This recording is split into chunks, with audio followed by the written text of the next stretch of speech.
Hey, good afternoon, everybody. It is May 31st, 2026. We are going to read from Deuteronomy chapter 4, and then we're going to read Psalm 86 and 87. All right, Deuteronomy 4, Moses is continuing to prepare the second generation of Israelites to go into the promised land. Some of them weren't born during the first time this information was given, some of them were very, very young children. We're going to be commanding them to obedience and idolatry, which becomes quite a big problem, both of those, as we move along. Then Moses is going to establish the cities of refugees east of the Jordan, and then we're going to start to get into the law, which is going to consume the next few days here. So let's go ahead and we're going to read Deuteronomy chapter 4. Now, O Israel, listen to the statutes and the judgments which I teach you, to observe that you may live and go in and possess the land which the Lord God of your fathers is giving you. You shall not add to the word which I command you, nor take from it, that you may keep the commandments of the Lord your God which I command you. Your eyes have seen what the Lord did at Baal Peor, for the Lord your God has destroyed from among you all the men who followed Baal of Peor.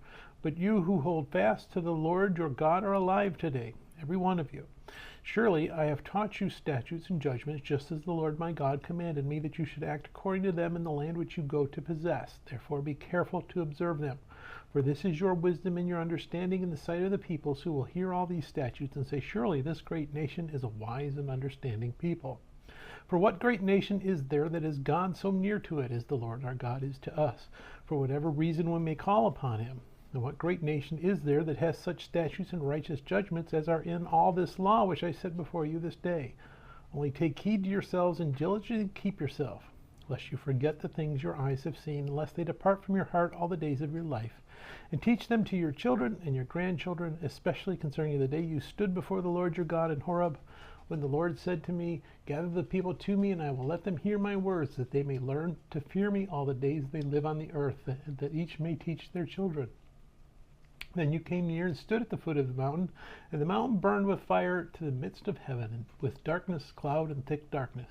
And the Lord spoke to you out of the midst of the fire. You heard the sound of the words, but saw no form. You only heard a voice. So he declared to you his covenant, which he commanded you to perform, the 10 Commandments, and he wrote them on 2 tablets of stone. And the Lord commanded me at that time to teach you statutes and judgments, that you might observe them in the land which you cross over to possess. Take careful heed to yourselves, for you saw no form when the Lord spoke to you at Horeb out of the midst of the fire, lest you act corruptly and make yourselves a carved image in the form of any figure, the likeness of male or female, the likeness of any animal that is on the earth, or the likeness of any winged bird that flies in the air, the likeness of anything that creeps on the ground, or the likeness of any fish that is in the water beneath the earth. And take heed lest you lift your eyes to heaven, and when you see the sun, the moon, and the stars, all the host of heaven, you feel driven to worship them and serve them, which the Lord your God has given to all the people under the whole heaven as a heritage. But the Lord has taken you and brought you out of the iron furnace of Egypt to be his people, an inheritance as you are this day. Furthermore, the Lord was angry with me for your sakes, and swore that I would not cross over the Jordan, and that I would not enter the good land which the Lord your God is giving you as an inheritance. But I must die in this land. I must not cross over the Jordan, but you shall cross over and possess that good land. Take heed to yourselves, lest you forget the covenant of the Lord your God, which he made with you, and make for yourselves a carved image in the form of anything which the Lord your God has forbidden you. For the Lord your God is a consuming fire, a jealous God.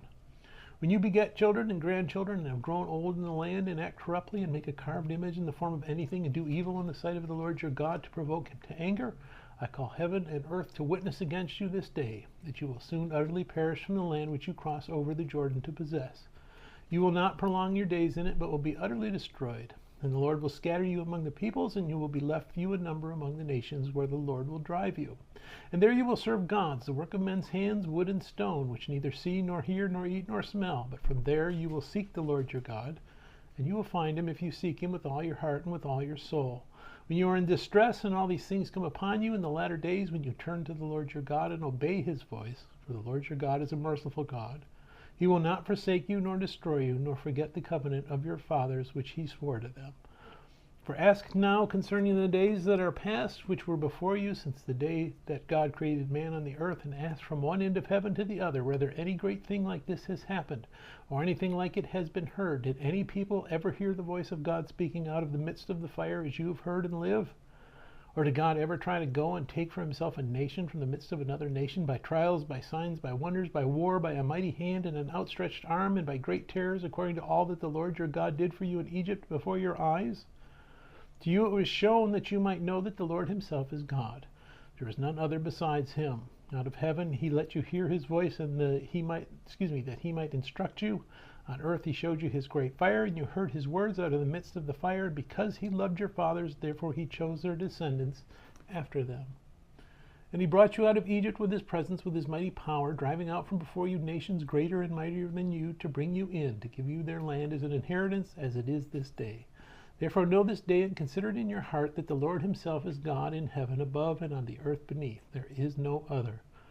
You shall therefore keep his statutes and his commandments, which I command you today, that it may go well with you and with your children after you, and that you may prolong your days in the land which the Lord your God is giving you for all time.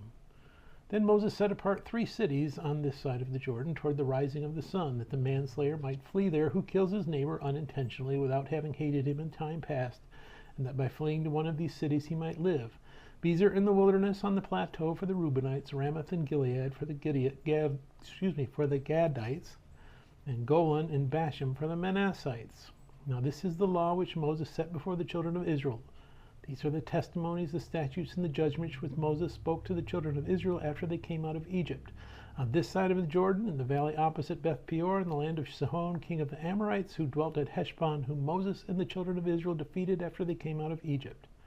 And they took possession of his land in the land of Og, king of Bashan, 2 kings of the Amorites, who were on this side of the Jordan, toward the rising of the sun, from Aror, which is on the bank of the river Arnon, even to Mount Sion, that is Hermon, and all the plain on the east side of the Jordan, as far as the sea of Arabah, below the slopes of Pisgah. Let's move over to Psalm. We're going to read Psalm 86. Prayer for mercy with meditation on the excellencies of the Lord, a prayer of David. We haven't had a prayer of David in a long time. Most of David's prayers are over, but we did get the occasional one come in for the rest of these Psalms. Praying for mercy. So we start with a lament, but we start leaning more and more on God as we go, and understanding that, hey, you know what? He's there. Even if it doesn't seem like he's still there, he's there. Bow down your ear, O Lord, hear me, for I am poor and needy. Preserve my life, for I am holy, you are my God. Save your servant who trusts in you. Be merciful to me, O Lord, for I cry to you all day long. Rejoice the soul of your servant, for to you, O Lord, I lift up my soul. For you, Lord, are good and ready to forgive, and abundant in mercy to all those who call upon you. Give ear, O Lord, to my prayer, and attend to the voice of my supplications. In the day of my trouble I will call upon you, for you will answer me. Among the gods there is none like you, O Lord, nor are there any works like your works. All nations whom you have made shall come and worship before you, O Lord, and shall glorify your name, for you are great and do wondrous things. You alone are God. Teach me your way, O Lord. I will walk in your truth. Unite my heart to fear your name. I will praise you, O Lord my God, with all my heart, and I will glorify your name forevermore. For great is your mercy toward me, and you have delivered my soul from the depths of Sheol. O God, the proud have risen against me, and a mob of violent men have sought my life, and have not set you before them. But you, O Lord, are a God full of compassion and gracious, long-suffering, and abundant in mercy and truth. O turn to me and have mercy on me. Give your strength to your servant, and save the son of your maidservant. Show me a sign for good, that those who hate me may see it and be ashamed, because you, Lord, have helped me and comforted me. Psalm 87, the glories of the city of God, a psalm of the sons of Korah, a song. So this is a psalm praising Jerusalem, which God has decided is his city on earth. He loves all the cities, but that's the focal point. You go to Jerusalem, God will meet you in Jerusalem, is the idea. His foundation is in the holy mountains. The Lord loves the gates of Zion more than all the dwellings of Jacob. Glorious things are spoken of you, O city of God. I will make mention of Rahab and Babylon to those who know me. Behold, O Philistia and Tyre with Ethiopia, this one was born there. And of Zion it will be said, this one and that one were born in her, and the Most High himself shall establish her. The Lord will record when he registers the peoples, this one was born there. Both the singers and the players on instruments say, all my springs are in you. May God bless reading his word, and may God bless you. Bye.